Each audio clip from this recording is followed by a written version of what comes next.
Bonjour à tous, Chantal Thibouteau, ostéopathe.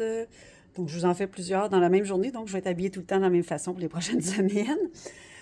Aujourd'hui, on va parler des vertèbres thoraciques et lombaires. Donc, je voulais juste vous montrer, là, je vais vous montrer avec Oscar les corps vertébraux ici. Je ne sais pas si vous les voyez bien. Donc, ici, on est rendu au lombaire. Donc, plus on descend, plus ils sont gros et épais, plus robustes. Parce que, pourquoi? Ben, parce que plus on descend, plus ils ont du poids à supporter. Donc, si on parle des vertèbres thoraciques, c'est elles qui vont s'articuler avec les côtes. Donc, ils vont avoir, à leur corps vertébral, il va y avoir deux articulations pour les côtes. On y reviendra quand on parlera des côtes. Donc, donc il y a 12 vertèbres thoraciques. Si on regarde les processus épineux, dont je vous ai parlé déjà ici, tout ça ici, là, ça. Donc, ceux-là, ils sont plus longs et aplatis, puis ils ont tendance à regarder plus vers le bas. Puisque les côtes sont après les thoraciques, c'est sûr qu'on a moins de mouvement au niveau du thorax parce qu'ils sont limités à cause des côtes. Ensuite, pour ce qui est de D12, D12, D11, leurs processus vont être plus courts aussi, puis s'articulent avec seulement une côte qui sont les côtes flottantes.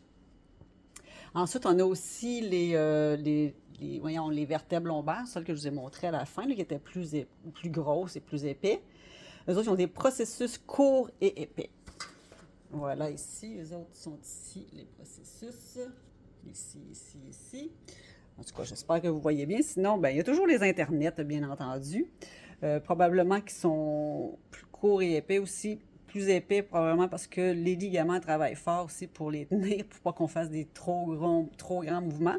Mais ces vertèbres-là sont plus mobiles vu qu'ils n'ont pas de côte pour les retenir, mais pas autant que les cervicales. Mais ça, on va en reparler quand on parlera des mouvements des côtes plus tard.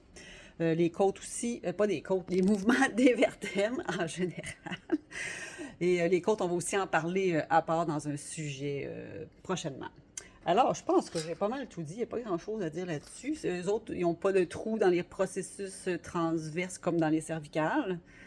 À part ça, ben, c'est pas mal ce qu'il y avait à dire là-dessus pour ce qui est de l'anatomie, mais pour les surfaces articulaires, on y reviendra quand on parlera des mouvements.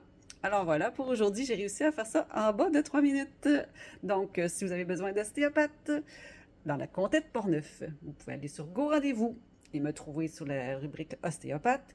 Et pour Val-Bélair, vous pouvez aller au www.chirovalbelair.com. Je vous remercie, au revoir.